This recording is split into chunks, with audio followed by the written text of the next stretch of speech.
Obviously, pronunciation is a core part of the course, because if you're interested in teaching speaking, then you need to be interested in teaching pronunciation.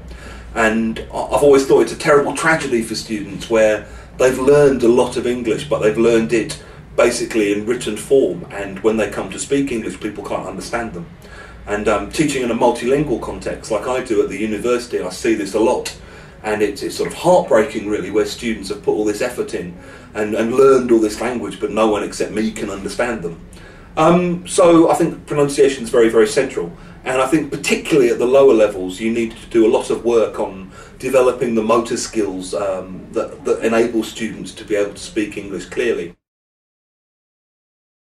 I said earlier that we've exposed students to lots of different accents in the listening, which I think is important.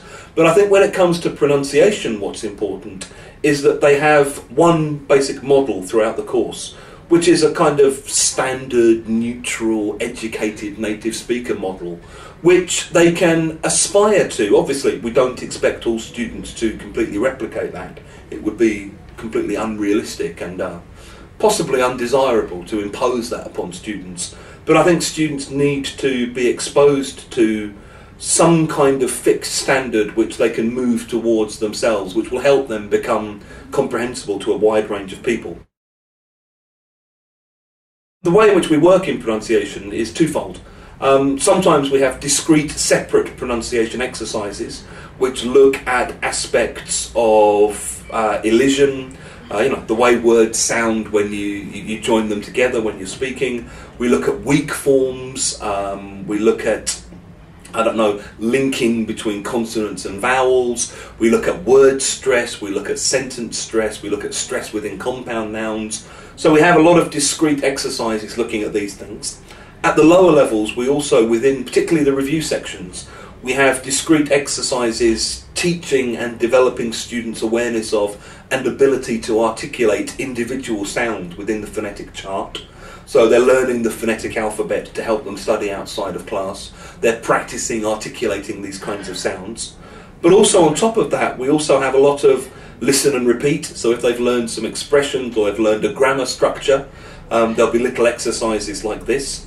And one final way in which I think we try to improve both listening and pronunciation, I think, because there's a close link between the two, is we have little sections where there's a kind of dictation. So they'll have an explanation, they'll practice saying something, for example, I'll, okay, instead of I will, he'll, we'll, it'll. Then they have 8 short sentences which they basically dictate. And I think what these kinds of exercises do is, when you're focusing a lot on things like the weak forms and the way in which words join together when they're speaking, even if students can't necessarily say all of those things completely fluently themselves, by having exposure to that and practice to that, what it helps them do is to hear it when they meet it outside of their own experience of using the language, and they hear other people say that. I think it kind of ties that in a bit more closely and maybe makes their listening a little bit better, because they're used to hearing weak forms and they're used to hearing normal spoken language.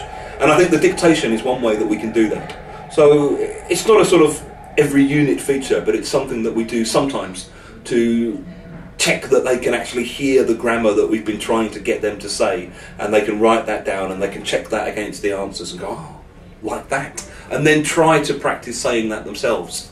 So yeah, it's a very solid component all the way through the course.